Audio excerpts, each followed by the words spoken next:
What's going on, everybody? Welcome back to another episode of Bridging the Geekdoms. I'm your host, Robert Slavinsky, and today I have a special guest with me. I'm really looking forward to this. I've been reading his work over on his website for a number of months now.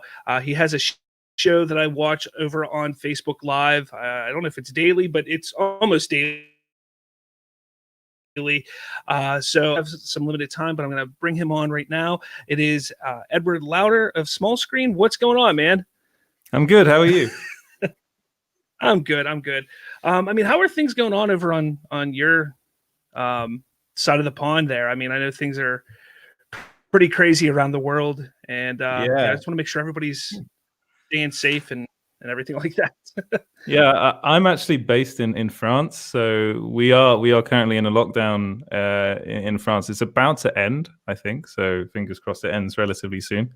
It's fine. It's fine.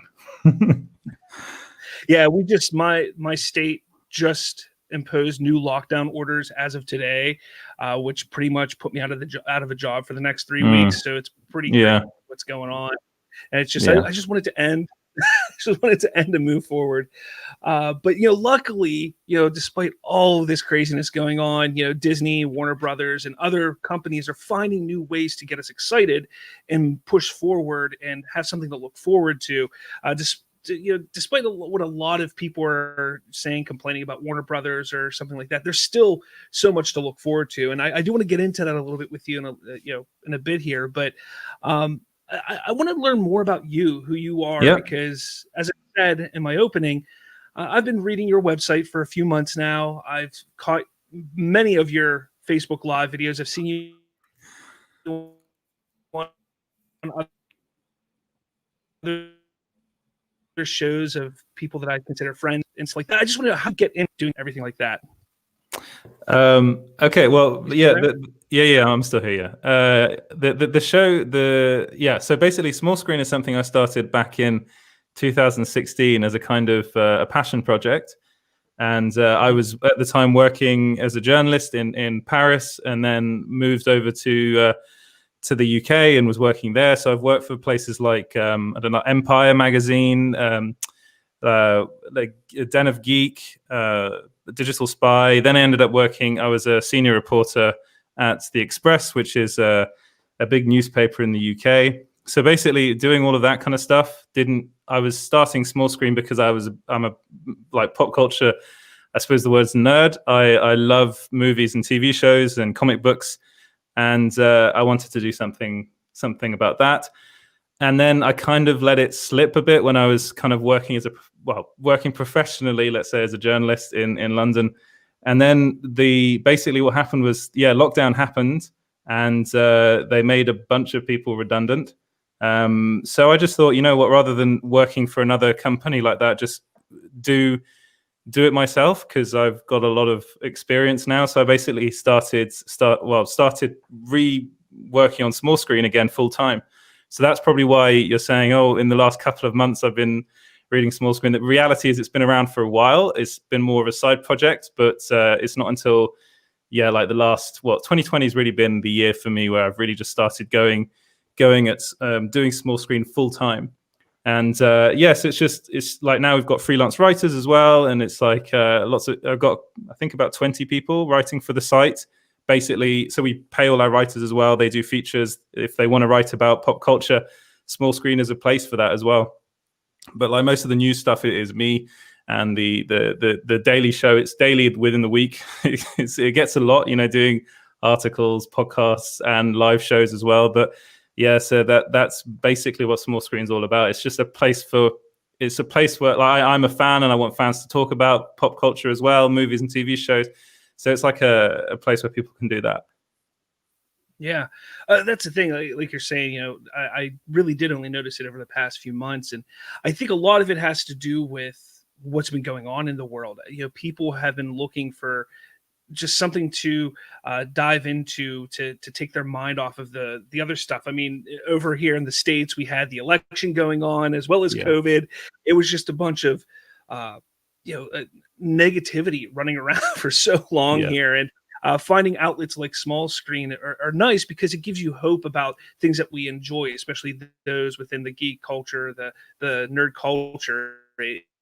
It's really nice to set, even if it's rumor, even if it's just theory, it's exciting to talk about. It's exciting to see, and that's kind of what I want to get to, because you've over the past few months have really jumped into, and I hate to call it this, but the scoop game.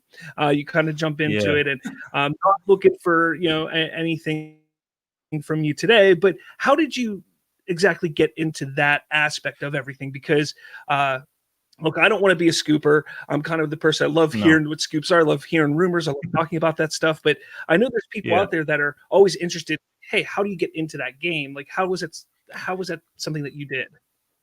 Yeah. So it was 4 or 5 years. I was in London, doing 4 years, working for a lot of different media outlets. And over the time, my area of expertise was always entertainment.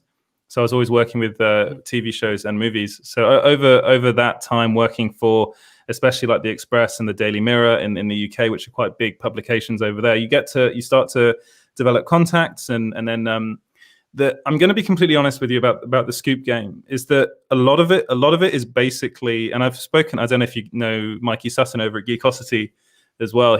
That's another scoop site that I'm quite familiar with, and we both know what this really is. It's the scoop game is basically a lot of movie studios and TV studios testing the waters. So basically we get told things, and they're like, this is it. This is the reason why people use the word in talks so much is because they're like, let's see what the reaction to this is. So to this potential casting news, because they know, for instance, Small Screen, full disclosure, the site does pretty well, like hits wise, and they know that you can go and find those numbers. The numbers are public, and they know what type of people read the site, and they know how to garner interest. So a lot of it is that. Then there's a second avenue stream, which is where I get tons and tons and tons of people contacting me with stuff. 99% of it is just rubbish, and I don't run it because it's like one person telling me something, and I'm like, well, I need to verify who you are, is the very first thing. And then they get very silent, which is, when the minute they go silent, you're like, okay, they're not who they say they are. My little trick, and I'm very open about this, is I use LinkedIn, and LinkedIn is a fantastic platform to talk to people, and knowing where they actually work. If they are putting fake resumes out there, you can flag it to LinkedIn and they'll get their account removed. That has happened to me in the past, actually. So that was an interesting little thing that happened. But it's there are lots of different ways to do it. I got into it because it was what I was doing for years, but I just wasn't. It was kind of more of a team effort where I was working before, so my name wasn't always like it wasn't. If we were working on a scoop, say it like the Daily Mirror, it would be the editor of the Mirror who would be putting that article out. It wouldn't be me or all the people that were actually working behind the scenes on the actual article. Again, that's a little behind the scenes look at what journalism's really like. But that's how it all started. Yeah, that's interesting, because a lot of times, you just hear about people having, family members within the industry that start, they start leaking some information, or they come, like you said, from, within the entertainment world in some form or fashion, from another outlet, a main outlet, and you gain connections that way. So it's kind of hard to see, and I do talk to people all the time who are like, oh, I'd love to do it. I'm like, first off, you don't want to do it. The amount of no. Seriously, like, I mean, I can talk about specific. I mean, I'm pretty sure you saw what happened. I spoke about this in the past. The whole Suicide Squad thing, David Ayer Suicide Squad thing. It's like that was pretty bad, because I was like, I had to go back to these people that were talking to that had been talking to me about this and been like, look, don't worry. This, like, they got very worried, some of them, because they said, well, they were saying, we're worried that you're going to kind of put us under the bus, throw us under the bus, and say, these are the people that I spoke to. And I was like, no, that's never going to happen, because that's people's jobs at stake. But also, The interesting thing there is like you talk about people that you know. I am lucky enough to know some people that actually do work for. I know. I mean, I don't want to go into who they are, but people that actually work in the visual effects departments in for movie studios and TV studios. I've spoken to directors and things like that. Just interviewed people, and they're often like directors of TV shows often love to talk, which is that's quite amusing. And that's also how the TV, I will be honest, the TV side of things is slightly easier than the movie side of things to get some information because they're very, very talkative.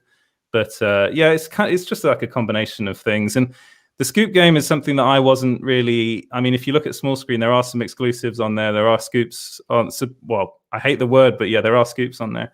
But small screen isn't really about that. For me, it was more just about a place where we talk about pop culture. Most of the stuff on the site is news stuff, is like from other sites and other media outlets, and then a lot of it is opinion pieces as well. So people can write about things that they're watching at the moment. So I've got writers that have written about The Mandalorian and stuff like that. So yeah, that's the thing. That's what really makes me keep on going. Really, it's not really the exclusives. They're nice to do from time to time, but sometimes things happen and it can get quite your heart can start racing at points when you see stuff going on Twitter and you're like, oh, God.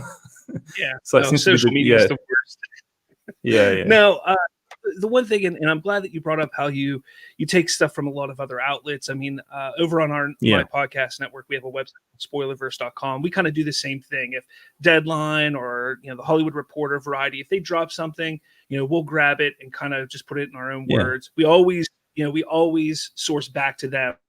Yeah, obviously, but one thing I've noticed with small screen, and it's not all the time, but I do see you guys reporting on We Got This Covered articles a lot, and they have a pretty bad reputation. Are you not like worried about yourself? Yeah.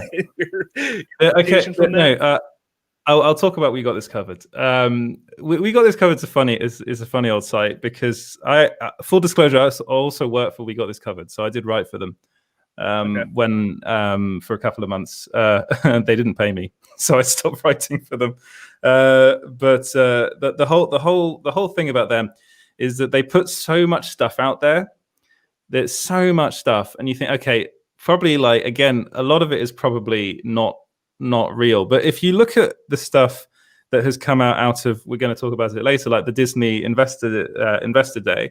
I was looking through my site and I was thinking, actually, a lot of the We Got This Covered articles that I wrote about actually ended up being true, like to a certain extent. So the Secret Invasion one was one that to me, I was like, oh, actually, We Got This Covered did write about that. But then you look into it and you go, actually, Mikey Sutton wrote about it on his Facebook page, and I didn't know about that. I didn't know about Geekosity at the time. I'll be completely honest with you. But so there is some stuff, and I'm like, it's first off, it's quite fun to write about because it's like, for me, it's more like it's speculation. It's not real, it's not happening. It's all speculation, and it's talking about things that people like me and probably yourself love, like nerdy stuff, comic book stuff. So I don't really think there's much harm in that, as long as you don't state that it's happening and that it's actually going on. I mean, the word reportedly is often used, but I always put a rumor. Like I often put rumored in the title of those sorts of articles just to make sure. And when I post it on social media, I put rumor in big caps at the very top in the caption, just because it is a rumor. It's not confirmed until it's been confirmed by, as you were saying, people like Deadline, Variety, the Hollywood Reporter, those sorts of outlets. That's when you can start talking about things actually being genuinely confirmed. Yeah, that's how it works anyway. We Got This Covered is quite. Yeah. I find it quite fun. I don't take it seriously. Yeah, it's really tough now because I've found that a lot of people on social media they take this stuff serious, and if you put even a little bit of hope in their mind with something, I'm going to take the Batfleck series that has been talked about and rumored for quite some time that it's going to be greenlit, or it is greenlit. It's going to happen on HBO Max. There's people who just want that so badly, and they keep, and they see these reports from people that say it's happening, it's coming, and then months and months goes by without hearing anything official. People then start to lose faith in those sites, they start to lose faith in those even those writers and those podcasters, because it's coming, but then nothing happens. And I know that's one thing that I'm always worried about and that's why I don't want to get into the scoop game. I'll talk about those things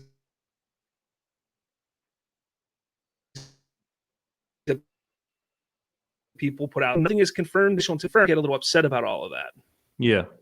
You cut out a bit then, but I mean, I understand what I understand what you're saying. It's like the thing is that I have noticed this actually.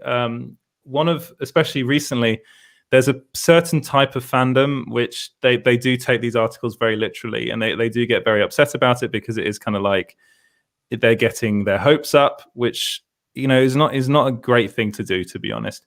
But if you actually that's the main issue I have with We Got This Covered, is they do often show things as being happening or fact. They do use the word reportedly in all their articles, but and that's something that is quite dangerous. The other thing you do have to realize, though, is in the entertainment industry, they work on so many things. So at some point, something is probably in the works or is happening, and then it just gets binned after a while, because either it's too expensive or someone something happens. So that there could be that as well. I do think there's a certain, like, some of the articles on We Got This Covered, I do wonder whether they do actually have probably a handful of sources that know what's going on or are involved. But I do also wonder whether a lot of it is speculation, kind of put into like an article form and put out there as if it's actually happening.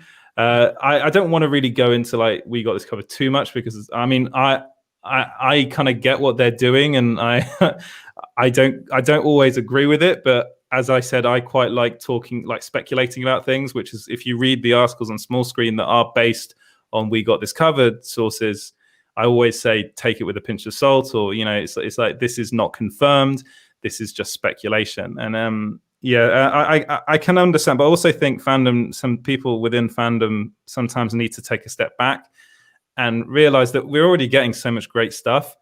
Look at like everything that Kevin Feige announced, that Kathleen Kennedy announced recently. It's like crazy, some of the stuff that they're making, and it's for the fans. So this stuff is happening. A lot of this stuff is happening. So don't get too upset if, say, like, I can't think of anything off the top of my head, but yeah, a Batfleck series isn't happening or hasn't been confirmed yet. I think we are getting Ben Affleck back as Batman in the Flash movie, so look forward to that. Don't get too upset about like this series potentially not going ahead. That's how I think about it anyway. Yeah. So what is your overall goal with your site? I mean, you've been building it up. So what's your goal with it? Well, it's now become my it's gone from being like a side project to my full-time job, which was one of the high goals on my list. For me, I've been very open about it. I do want to get to the point. I'm quite ambitious, and I do want to get to the point where small screen is on the same level as a lot of the other, those. I talk about Collider and Deadline as my two rivals. They're the people that I want to get to the point, and you have to start somewhere. And it's grown quite a lot over the last couple of months, and that to me proves that I can do it. People are contacting me wanting to write for the site, and again, I did say this: I pay all my writers, and that comes from the money that is generated by the site. I'm very open about the fact that this is my job, so I do make a living out of this. I know other people that say they do this as a non-profit type thing. That's not what I'm about.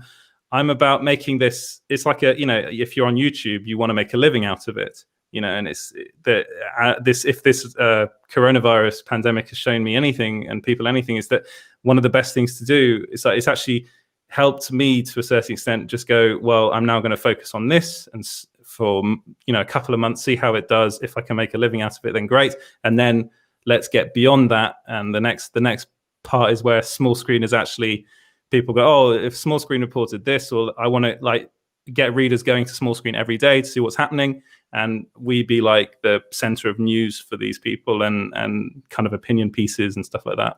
And then whether the videos and podcasts do well, that's just an added bonus, really.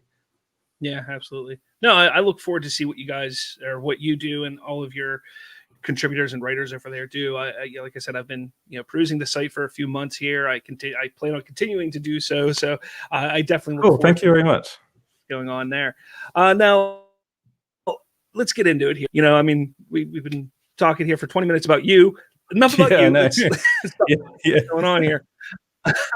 So Disney, just a few days ago, pretty much dropped the mic. It came out and was like, "Here you go, guys. Like, who wants to stand up to us?" Whether it's with Disney Plus, whether what they're doing with Disney Plus or Star Plus over across seas, with Marvel, Lucasfilm, everything like that. So I kind of want to get into it a little bit here. But first, what I want to find out from you is what was the thing that most excited you that Disney announced the other day? I'm a big Star Wars fan, so kind of the Patty Jenkins movie Rogue Squadron for me, it was just huge.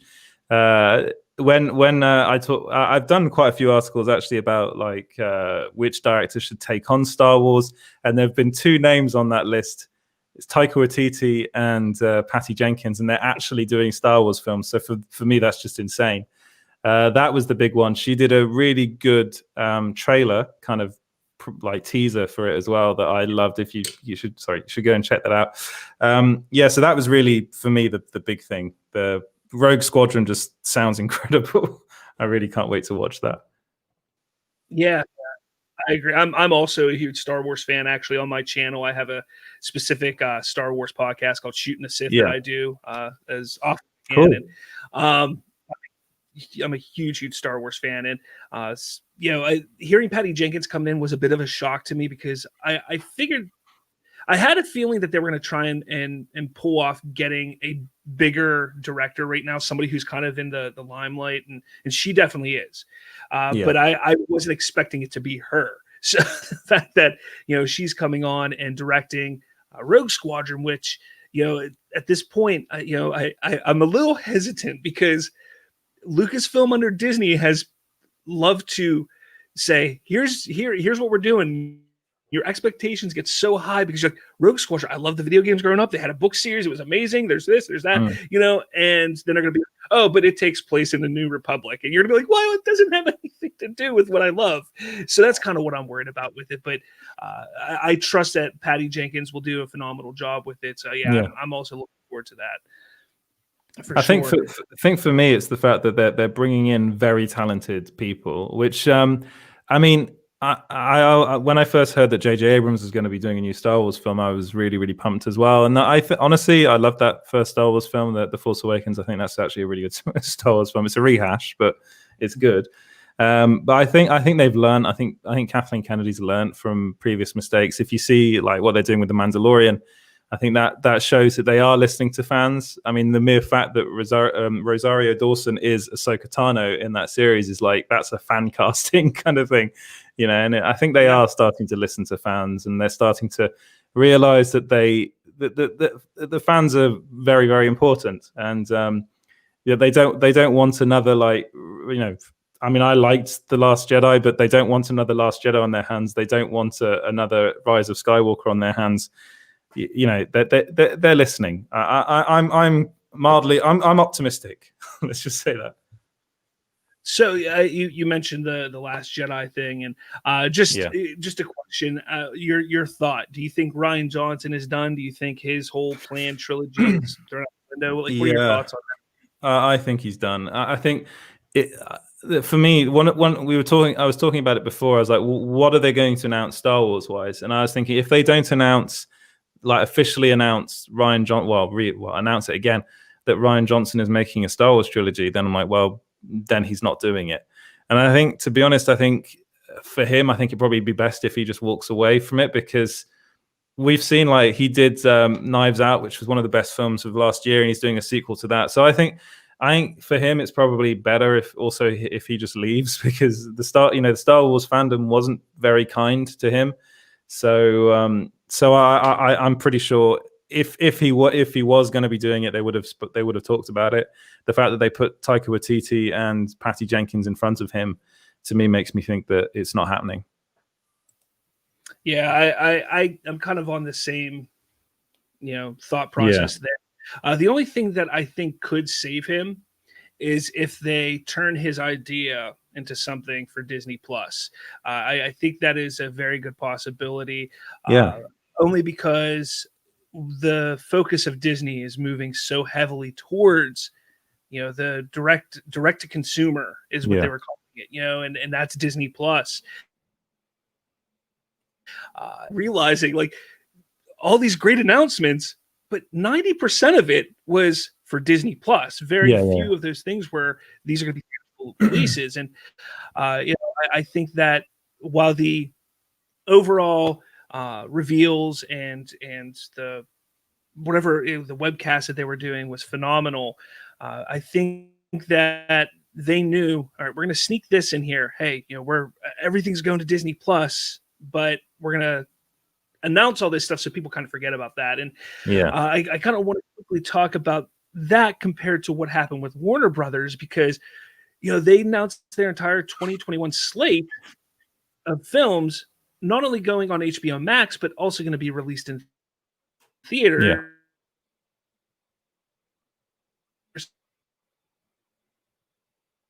And people were up in arms about it. And it's one of those things. It's kind of like Disney is doing actually more to get away from the theatrical experience, yet people are not as hard on them because they're not moving as quickly, I guess you can say. What are your thoughts on all that? I think the Warner Brothers thing is actually what Warner Brothers did. I'm going to be completely honest with you. I think was actually really, really terrible towards film directors and actors. I think if you listen to what Christopher Nolan and even listen to Denis Villeneuve, what he recently said about the whole thing. I love the quote that Christopher Nolan came out with, saying that filmmakers and actors went to bed thinking they were working for the best studio, to wake up realizing they were working for the worst streaming service. I thought that was actually really quite funny. But yeah, he has a point. The fact that Warner Brothers didn't talk to filmmakers and actors before this, just said it, just like that, I was like, that is bad. That is really bad, because especially Christopher Nolan, he's like the guy at Warner Brothers. He makes them so much money and he's made so many great films for them over the years. They don't talk to him. That's strange. Whereas with Disney, what Disney did is they obviously spoke to filmmakers before this and made it very, very clear what was going to be coming into cinemas and what was going to be coming to streaming services. And filmmakers know. They know that the future, unfortunately, I'm not a big fan of this, but they know that the future is going to be streaming, especially with what's happened in Corona. But I think there'll always be a theatrical aspect to things, because there's nothing better than going to the cinema, really, as far as I'm concerned. But they also know that a lot of people probably don't have access to movies, and this pandemic has shown that anything can happen, and they can't rely on releasing things in movies as much as they used to in the past. And they need to figure out a way. I've spoken about this on my show. They need to figure out a way to be able to really, really monetize streaming, because at the moment it's not there yet. And that's the difference, I think, is that Warner Brothers kind of just dropped that bombshell without really talking to anyone before, and Disney made it very clear beforehand. And also people know that Disney are looking to put stuff on streaming. And also Disney Plus is available worldwide. HBO Max is only available in the US. So what are we going to do here in France and the UK? It's a bit of a mess. It's just a mess, really. Well, I mean, I know there are a lot of people that love Warner Brothers, but what they did was, I really think it was messy. It was very, very messy. I mean, I'm with you on the fact that they should have talked to their partners and directors and actors, all those people that are doing so much for them. I think they should have discussed everything with them first. However, I feel that they were in a bad situation, and no matter what they decided was going to be a bad decision in some form or fashion. Theaters are not going to be a viable option for at least another year. I know that we have in the States, we have a vaccine that's due to come out this Monday and start being distributed on Monday, but that's still not going to be until spring or summer until we start to really see the effects of that vaccine. So how comfortable are people going to be wanting to go into the theater? It's not going to be as many people as as you would want. No. And while, like you're saying, theaters aren't going to go anywhere, theaters are still going to be around. I think Warner Brothers, said, look, we're going to make a bet here. We're going to say, look, we want to help bolster up HBO Max. It's still a relatively young and new streaming service, so this is an opportunity to help bolster this, but we don't want to screw over the theater chain. So yeah, we're still going to release them there in the theater as well. But while that helps themselves in the theaters, it does nothing to help their partners and affiliates and everything like that. So it was really tough for them, because if they would have stuck to the theaters, and this is something that I don't understand, because I get where the directors are coming from, but this is just 2021. So like Christopher Nolan, for instance, his movie came out. He makes a movie every 2 years. So he doesn't have anything coming out in 2021. It's kind of upsetting, because like, what's the point of freaking out? They said 2021. They didn't say it's something that they may do in the future. But as of right now, all we know is it's 2021. And why is he? I don't know. That's the one thing that bothers me with Nolan. It's like, your movie just came out, and even if your movie did come out in theaters right now, you still would not be getting those bonuses, because you're not going to hit those marks. So that's kind of where I think everybody needs to just calm down, and I think they need to go to the table and sit down and say, look, we understand what happened. We apologize, but we felt this is the best move for our company for the future, as well as giving you an outlet to showcase your art. And that's kind of the big thing. It's kind of like, look, you guys are artists, you guys, and they understand that they're in it for money, but ultimately you want your art to be seen. HBO or Warner is making sure there's a way that they can show their art. And I don't know. I am personally a little bit more on the side of Warner than the directors here, but I do see both sides. I do understand everything. And when it comes to Disney and what they're doing, I again, like you said, they probably sat down and discussed everything with everyone, but I'm shocked that they haven't made the big drastic move, especially with this movie here, Black Widow. I mean, that should have been announced that it's going to Disney Plus, because I 100% believe it's going to be dropped on Disney Plus still, because by May, they're not, theaters aren't going to be viable. And if they do not release a day and date, it'll come out in May in theaters, and then like 3 to 4 weeks later, it'll be on Disney Plus. I agree with you. I think they will be putting it on Disney Plus, if not on the same day, probably a couple of weeks later. I was wondering whether they do like a premium access thing with like they did with Mulan, but that ended up being so just that was not a good way to release a movie. And then also the whole thing about them then releasing it on like Google for like the same amount of money, and you got to buy it for the same amount of money as you got to rent it on. That was just stupid. But I really do understand what you're saying, and I think as far as Christopher Nolan's concerned, I think he's more, as far as Warner Brothers is concerned, I think he feels quite a big kind of affiliation with the studio, because he's made so many movies with them, and I think he's also he's quite good friends with Denis Villeneuve. So I do wonder whether there's a lot of that about it as well, and the fact that Dune, that movie is very much made for a big screen.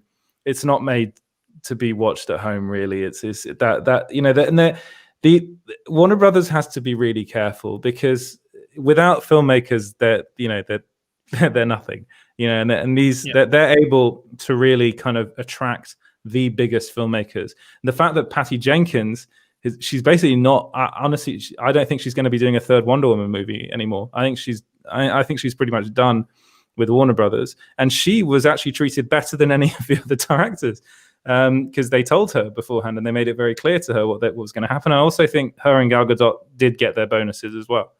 So that there is an element of that to it as well. The fact that filmmakers and actors won't be getting the money that they were promised, like based on how much the film would do. So, but it's a really difficult situation. So when I heard that Warner Brothers were doing this, I was like, oh, I get it. I do get that. I do understand why they did that.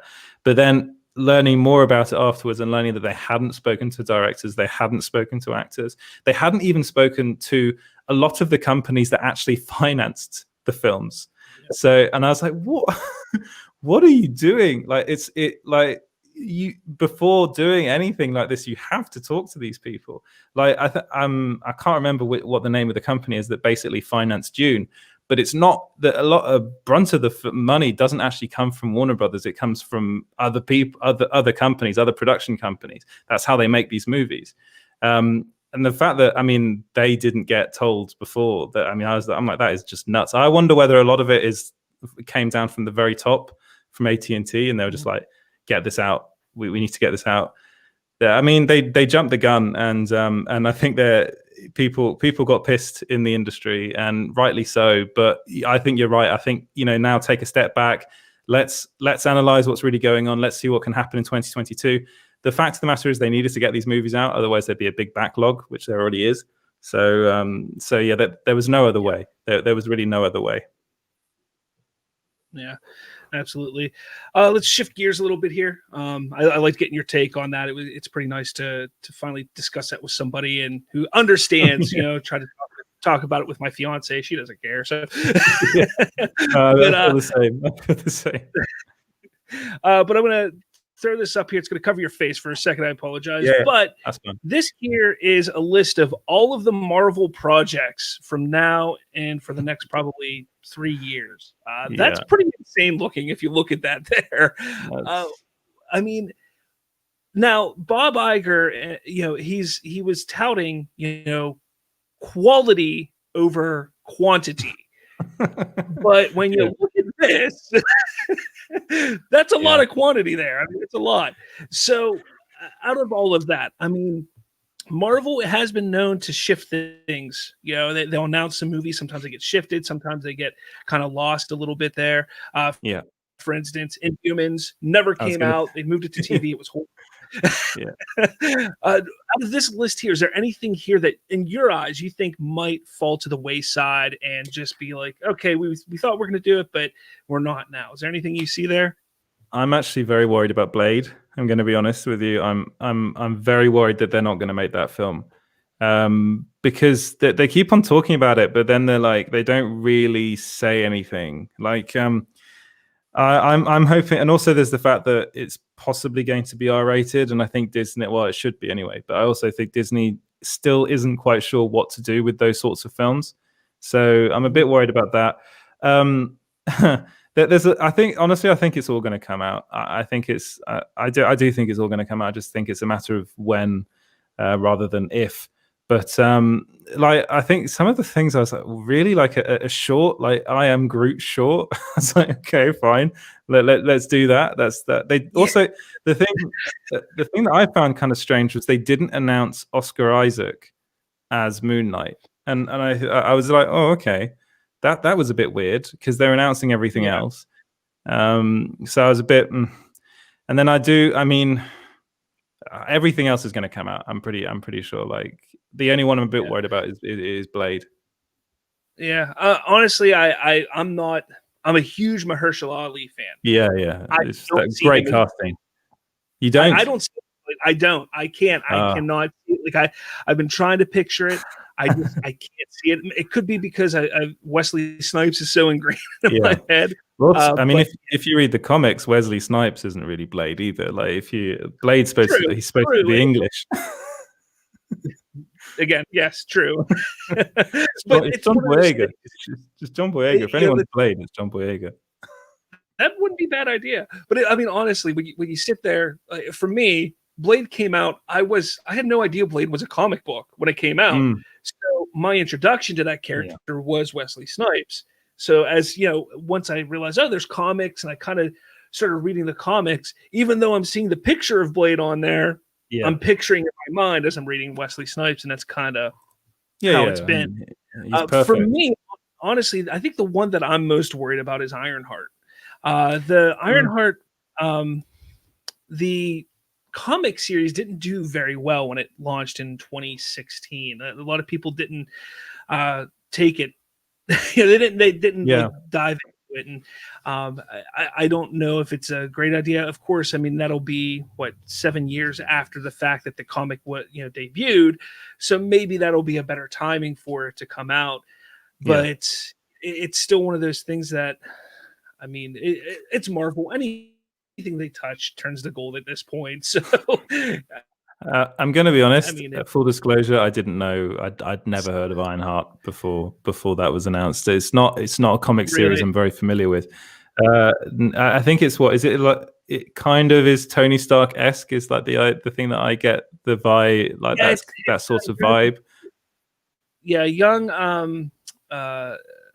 African American woman. Her name is Riri Williams, and she becomes kind of like the next Iron Man, Iron Woman type of thing. That's kind of the gist of it. I mean, it's a lot deeper than that, because I didn't even get into it. Like, I read the synopsis, I even read the first issue, and I was just kind of like, not for me. And it wasn't. I mean, it wasn't for me. But when you are trying to go after a certain demographic, especially a demographic that aren't very large within the comic world and comic reading world and culture world, you can't expect something to do great, but this could be their avenue. Making a television show could be their avenue to making this explode. That's, to me, though, that's the one that I'm most concerned about either not happening or failing. I was shocked about Secret Invasion. I could not believe that they're doing it, and as a show, like, it was a little shocking to me, because it's perfect. Honestly, the fact that they're doing that, and the fact that we're seeing Samuel L. Jackson and Ben Mendelsohn back and doing a TV show together. It'd been long kind of rumored that they were making a Fury show, like just kind of a Nick Fury show. But this Secret Invasion thing, I think I know for a fact, I know a lot of people that were really, really hyped about that when that was announced. Again, it's something that I was. As far as comic books go, I was always more. I mean, if you look behind me, there are a bunch of comic books behind there, and I believe they're basically all DC comics.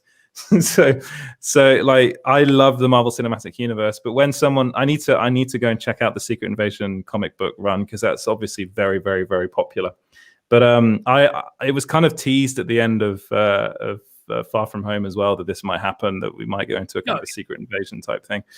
But yeah, it's kind of the perfect place for it. It's like a TV, it's Disney Plus. I think it's going to work really, really well. I was just shocked, because I was sure that they would eventually get to Secret War. But I thought that it would be more theatrical experience, something that spanned 4, 5, 6 years over the theatrical film, because of the impact that it could have on the entirety of the universe, and how I just think it's going to be interesting to see how they play this off, because are they going to utilize a lot of the characters that we've loved are not really the characters that we thought they were? Like, is that how they're going to do it in the movie, or not in the movie, in the show? Or are they going to, it's just interesting, because at this point, you have to remember, when phase 1 started, we're like, all we knew was, hey, they're going to work up to an Avengers film. And then it wasn't until the Avengers film, it was like, well, there's this overarching enemy, Thanos, who's in the shadow.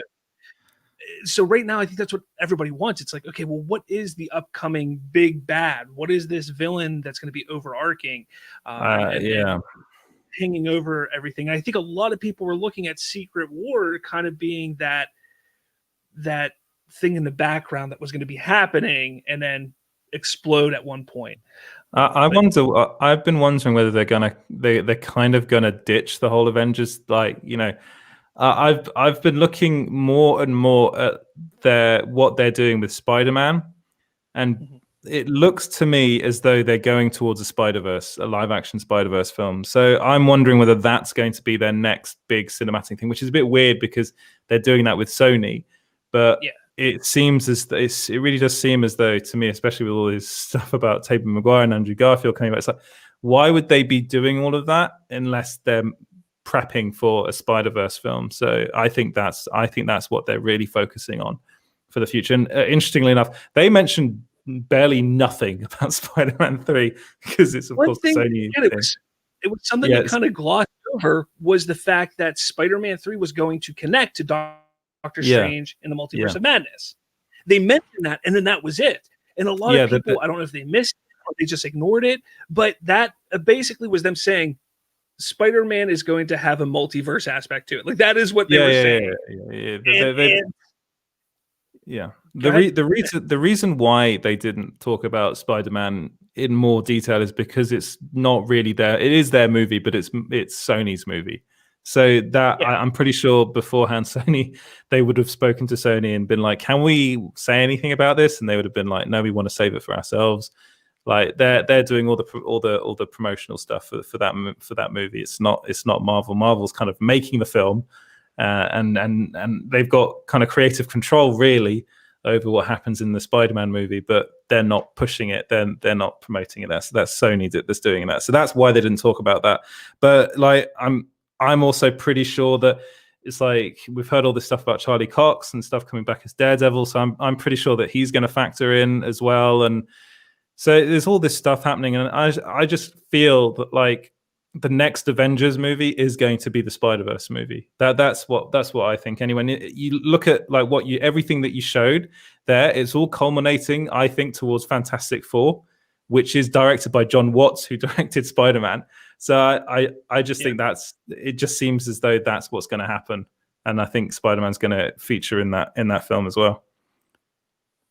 Yeah, I mean, the Spider-Man stuff is been the talk of the town prior to Disney's big announcement and big show. Spider-Man has been the talk of the town for the better part of probably 2 or 3 months now.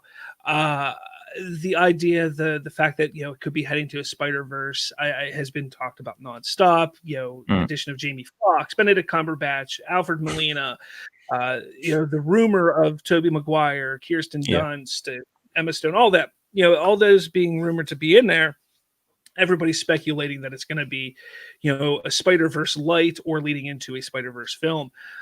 I've been somebody, I don't know anything, but I look at this as an opportunity for both Sony and Marvel Studios, because this could allow Sony to continue their own Spider-Man. They could continue their own Spider-Man forward, and allowing Tom Holland Spider-Man to stay within the MCU. Yeah. And I think, and if they're not considering that, if they're not thinking about that, I think they're dumb, because people love Andrew Garfield. They want to see more of him. I think while I despise that Venom movie, I'm a little worried about Morbius. I think Andrew Garfield's Spider-Man would fit better in that universe than someone like Tom Holland. Yeah. And they could essentially move forward with Andrew Garfield over there if he wanted to, if they could get him to do it, and Tom Holland over there. I don't think it would be oversaturation of Spider-Man, because I honestly don't think we might get one more Tom Holland Spider-Man solo film, but I think they're going to start utilizing him similar to the Hulk, where he just pops up in everybody else's film. That's kind of how I see it, and it would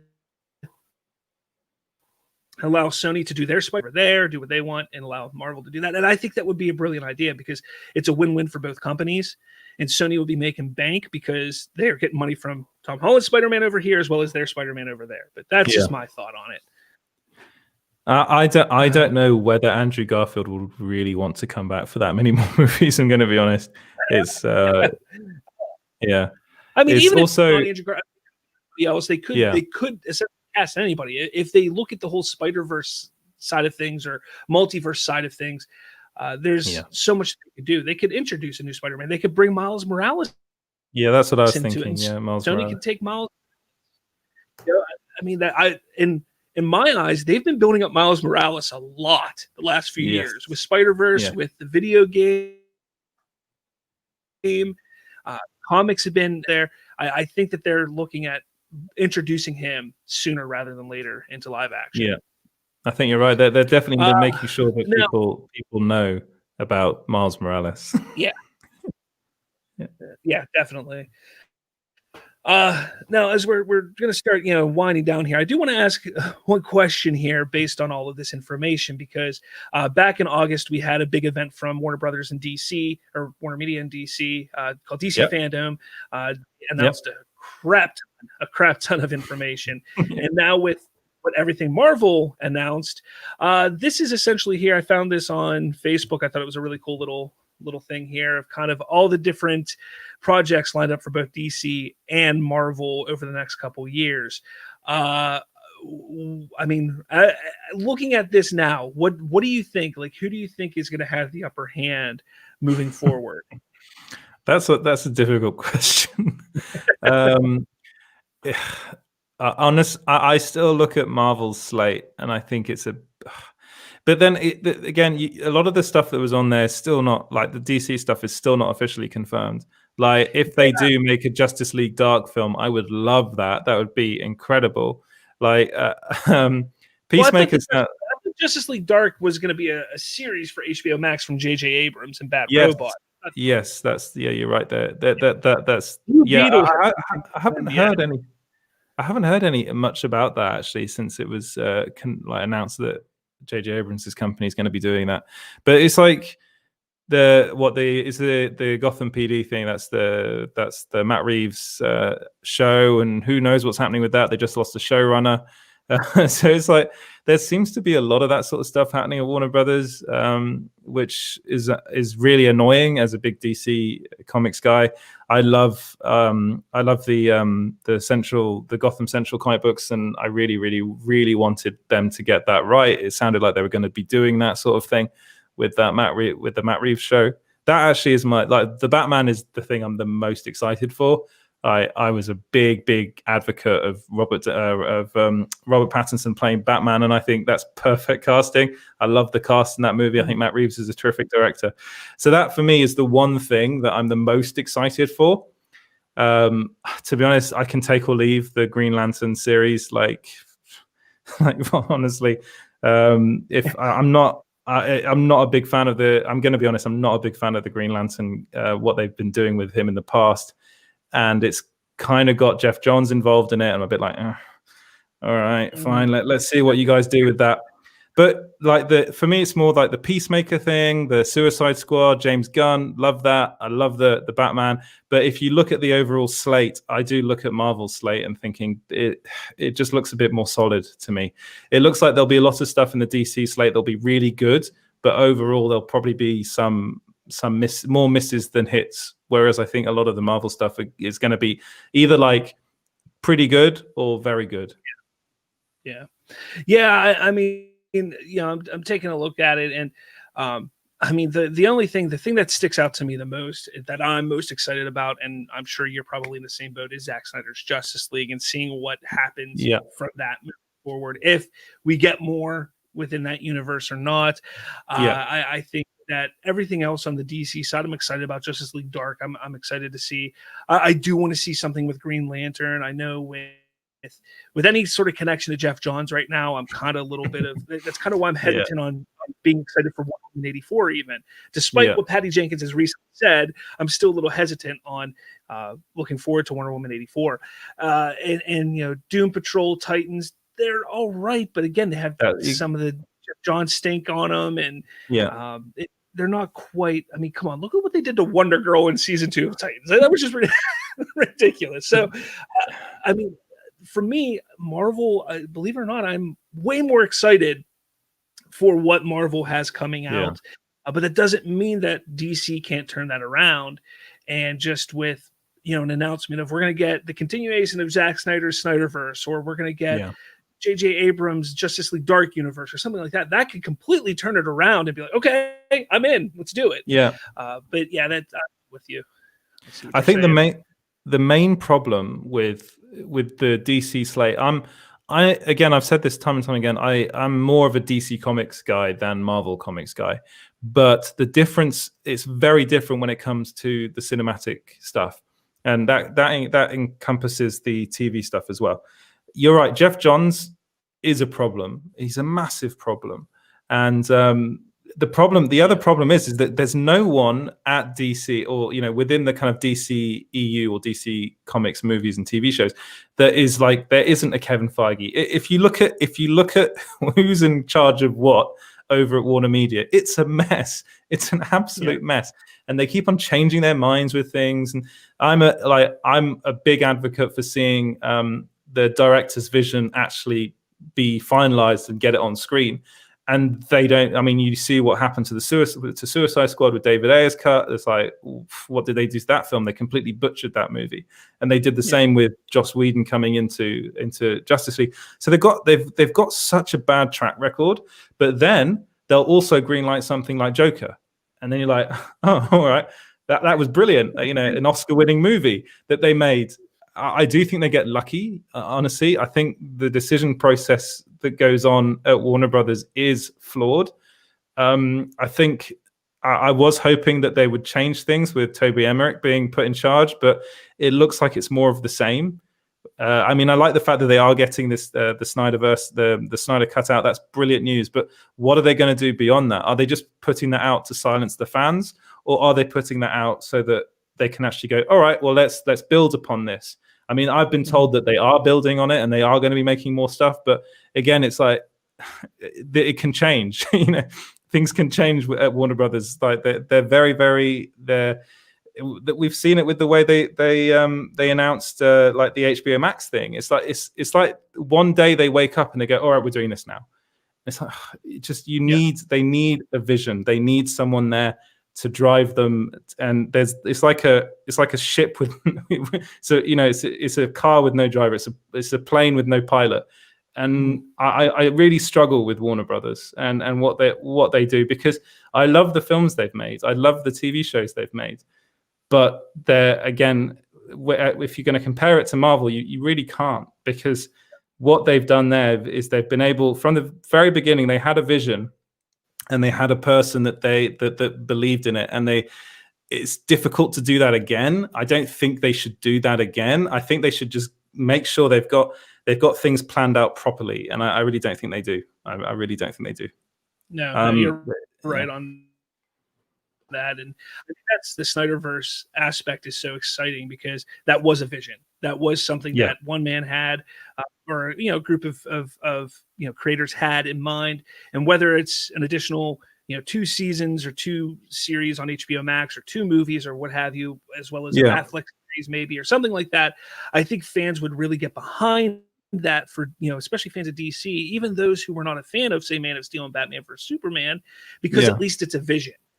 And exactly. That would be pretty big for them to do. And last thing here, last question for you, and then we're going to wrap this up. One, when do you think Zack Snyder's Justice League will be out? 2, is David Ayer's Suicide Squad coming? And that's where I'll leave. I'll just those 2 there. What do you?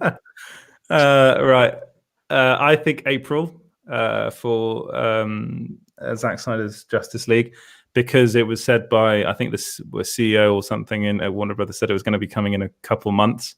So it's either going to be it's going to be the beginning of the year. So I think April, May, maybe. Suicide Squad, I think it's going to be, I think this again is the problem with Warner Brothers. They're very hesitant with things. They want to see how things do. So the minute Zack Snyder's Justice League comes out, if that performs the way I'm pretty confident it will, which it will do incredible numbers, because I just think everyone will want to watch it. Like, my wife wants to watch it, and she hates this sorts of stuff. But she's like, I want to watch that. I'm like, really? You want to sit down and watch a 4-hour long mini series made by Zack Snyder? She's like, yeah, I'll watch it. So I was like, okay, that to me shows that there is a lot of interest for this outside of the DC Comics fandom. So I think that'll do really well. The minute that does well, I think they'll announce it, because it's already done. It's like the easiest thing to do is just to put it out there. Like, I know people that have worked on it. I know people that have worked on his cut. It's something that he's been trying to get done, and he's been working on himself. So it's kind of a no-brainer. And if they don't do it, then they're really missing a trick, because it's again, it's just the way Warner Brothers work. It's like, now that they're owned by AT&T, it's only got worse.